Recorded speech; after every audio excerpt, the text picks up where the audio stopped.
3, 2, 1. Now, back to the Third String Morning Show with Styles and Katie on Real Rock 97.7 QLZ.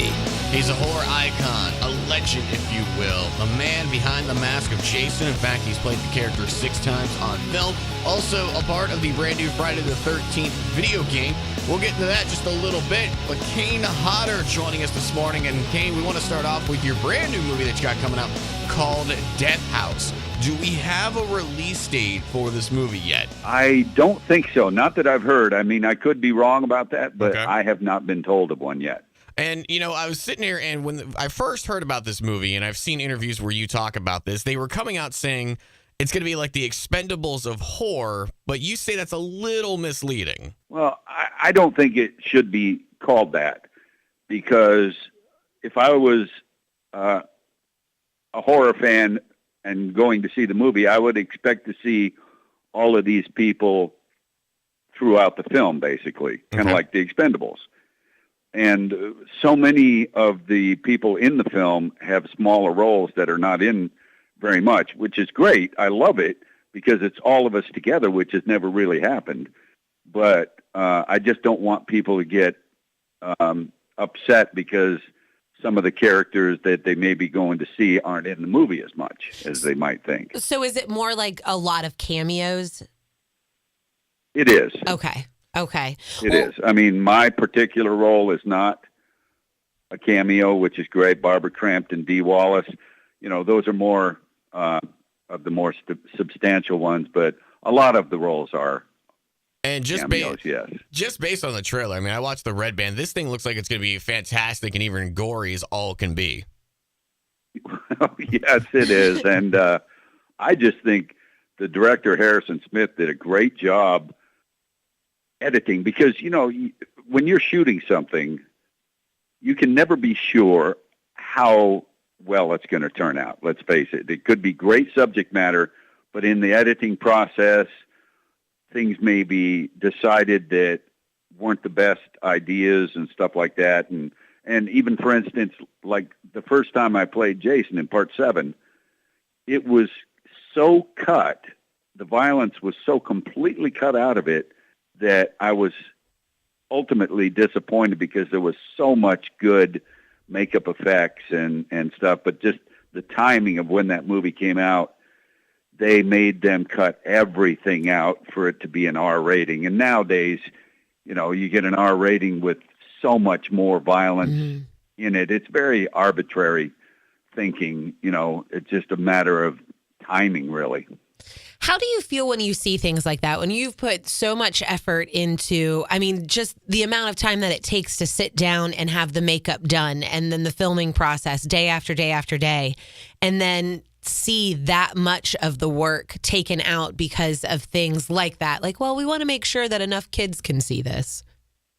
Yeah, it just, it quite honestly makes me want to kill somebody.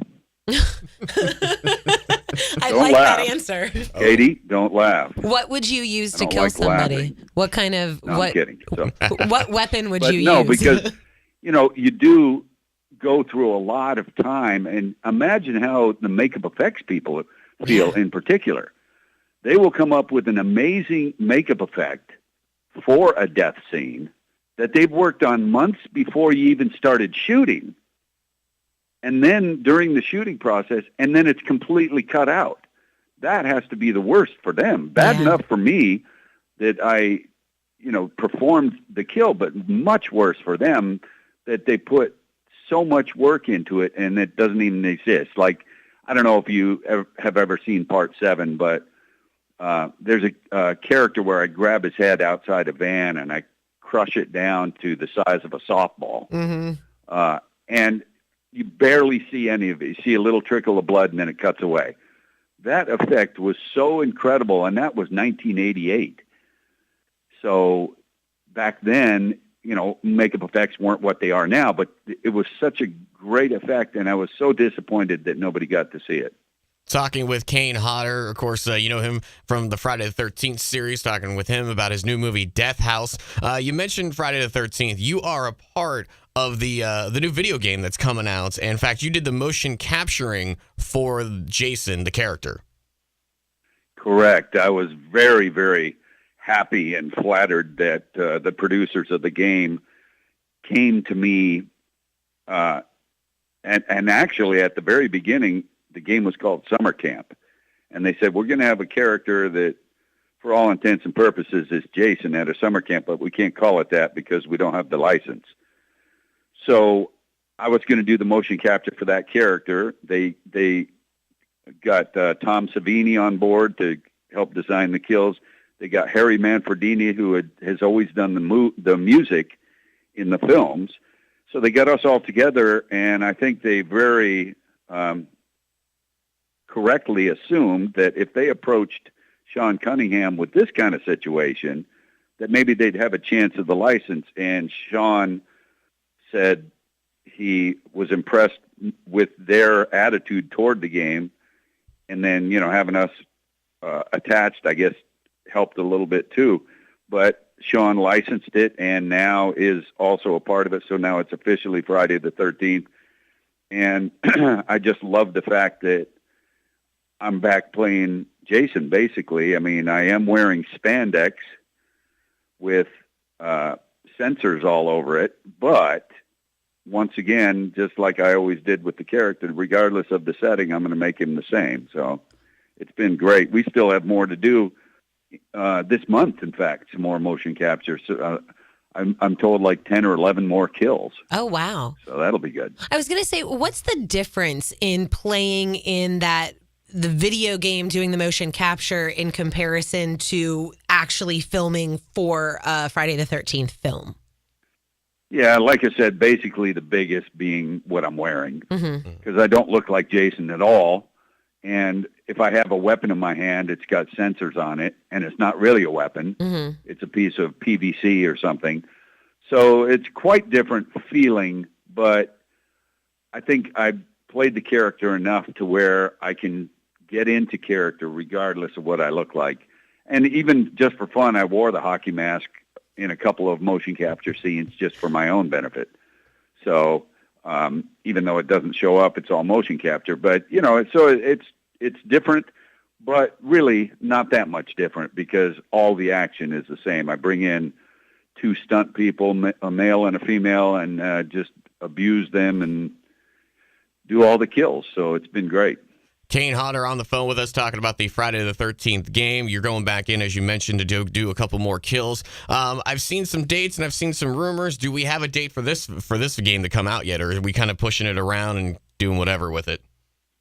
Well, they were able to come up with the funds to do a single player option, which is what a lot of people were hoping for.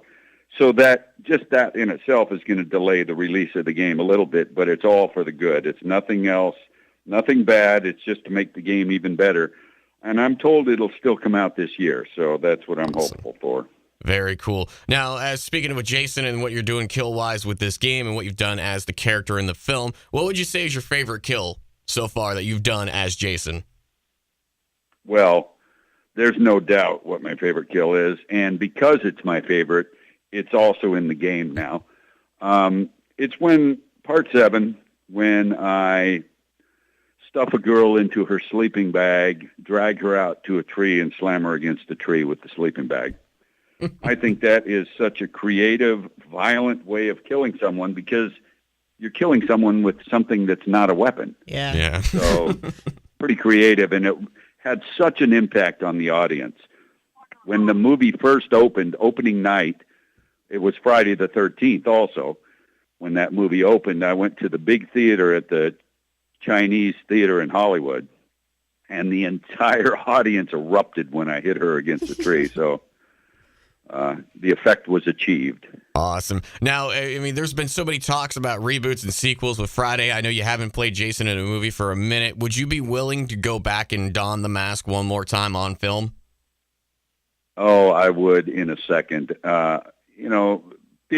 Most people know I was not ready to hang up the mask when I was replaced, and I actually never given a reason why I was replaced. So it was always a very disappointing part of my career that I didn't continue, and I never gave them a reason to replace me by, being stupid enough to ask for too much money or something like that. I always loved the character. The money wasn't the thing.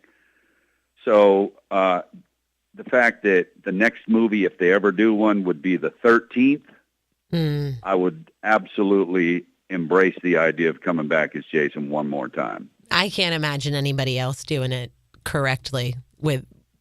I mean, doing it justice at all. Now, as far as, because you've been in the horror industry for years and you've done so much work, as far as other mass killers, like some of the favorites, the Leatherface, Mike Myers, stuff like that, if you could play any other character, would you, and who would you? Well, it's interesting because in Jason Goes to Hell, there's a shot of Freddy's glove coming out of the ground and grabbing the hockey mask. Mm-hmm. So you see the glove and his sleeve of his sweater. That was actually me. I did that shot. So technically I've done one shot as Freddy. Now, I also was the stunt coordinator on Texas Chainsaw Massacre 3, and I was the stunt double for R.A. Mihailoff, who played Leatherface. So I did quite a few scenes as Leatherface as well. So the only thing I'm missing is Michael Myers. And I've always loved that character, too. Jason and Michael were always my favorite. Mm-hmm. And, it would be fun one day to put that mask on. That would be cool to see that happen. I mean, of course, once again, reboots and sequels, they're always talking about them. Let's concentrate real quick, because you were saying right before we got into this that there's a documentary coming out about your life. Yeah, based on, the success of the book that I came out with, which was basically my life story. They're doing a documentary version. Masterfully Macabre Entertainment is doing the visual version of the book, if you will, but much more involved. And it's been amazing. I mean, we went to Hawaii to shoot some stuff where there was a story in my book about something I did on the balcony of a hotel just to scare my friends. And so we went back to that balcony and stuff. So it's very cool, very involved visual version of my life. So I'm very excited about that. And do you know the release date for that?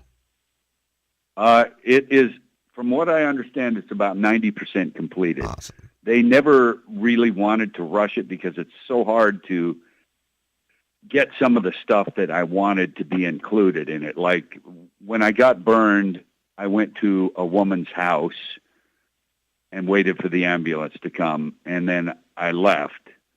And I never was able to find her again to say thank you, but throughout this process, they have located her, and she's part of the documentary now, telling her side of that day when, because I got burned doing a fire stunt, and I was in the hospital 5.5 months, and that's a whole story in itself. But so did you get the opportunity? It's a lot more involved, and I didn't want to rush anything.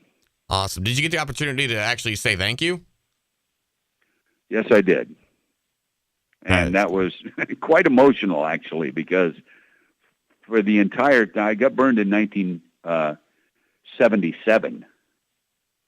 And from that time till just recently, I had always wondered what happened with her and stuff. And my book came out, and I talked about that day, but that's how she was able to contact us, saying, I read Kane's book, and the person he talks about is me. So that was a very cool thing to include in it.